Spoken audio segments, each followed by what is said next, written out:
What if you're being lied to? You know, this isn't another self-help podcast, and I'm not here to tell you to manifest your best life or protect your energy or just be happy. I'm just here to tell you that you're being lied to, that the world keeps feeding us the same recycled advice. And that is cut people off, keep them at an arm's length, find yourself, focus on you, raise your vibration. But guess what? If that worked, wouldn't we all be thriving? Wouldn't we be the most joyful, peaceful, fulfilled generation in history? Yet here we are, more anxious, more lonely, and more lost than ever. I mean, self-help is like a booming industry in the world. So let me challenge you. What if you've just been fishing in the wrong pond, the worldly pond, instead of the godly pond? What if the happiness, the peace, and the fulfillment that you're chasing were never meant to be found in self-help, working on self-improvement and yourself and managing your feelings? What if you've been looking for what you can get out of life instead of what you're meant to give to life? What if that's where the answer is? You know, the world's algorithm, what can I get, make me better? It's broken. And today, I'm going to introduce you to a new algorithm. Well, maybe new to you, or maybe just one you know but you don't use, but it's the one that works. Because the world is feeding us a lie and we just keep believing it. And the reason most people are miserable is simple. They believe the lie that happiness is something you find and you seek it and you work for it. They spend their entire lives chasing it, trying new things, new people, self-improvement, new routines. But the truth? Happiness is a byproduct of a purpose-driven life, of a life well lived, of a life lived on godly principles. It's not about what you get.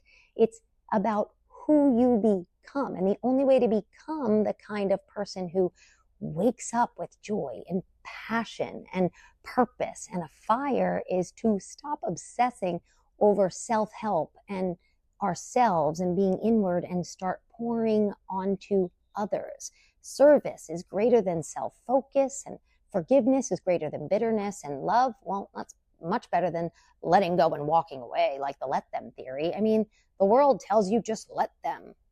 Well, I say love them, because the moment you stop keeping score and you start just truly loving, well, that's when everything shifts. All we're doing is shifting from worldly lies to godly truth. And what people don't realize is they are the complete opposite.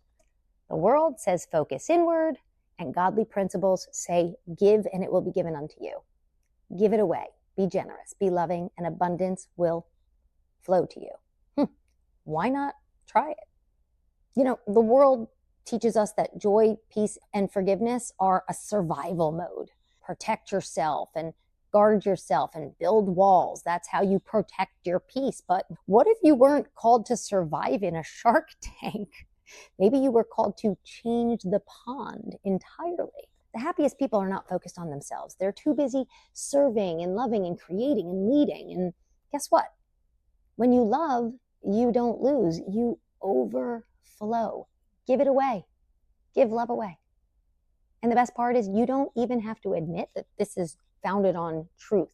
Just try it. Steal it. Steal God's truth. See what happens. You don't even have to believe in God. Just, you're sick and tired of what's not working. Try something new. Steal the truth. Start living on godly principles and see if your life doesn't switch. As a matter of fact, let's just do a 2-day experiment.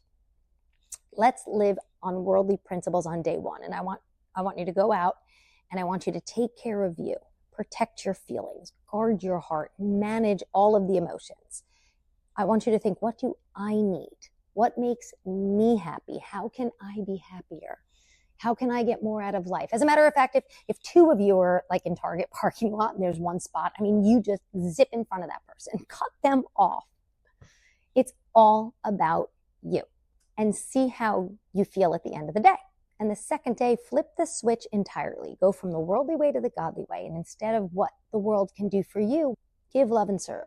Flip it. Who can I serve today? Who needs encouragement today?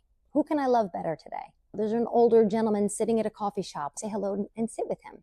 Or a disgruntled barista, if they're in a bad mood, instead of getting into it with them, just diffuse them. help somebody carry their groceries to the car. If you have some extra change, maybe buy somebody's coffee, compliment their shoes, compliment their hair. Just find people and pretend they have a sign around their neck that says, make me feel good about myself. That's it for one day. Everybody has that sign around their neck, and go out in the world with some godly principles and see how you feel at the end of the day.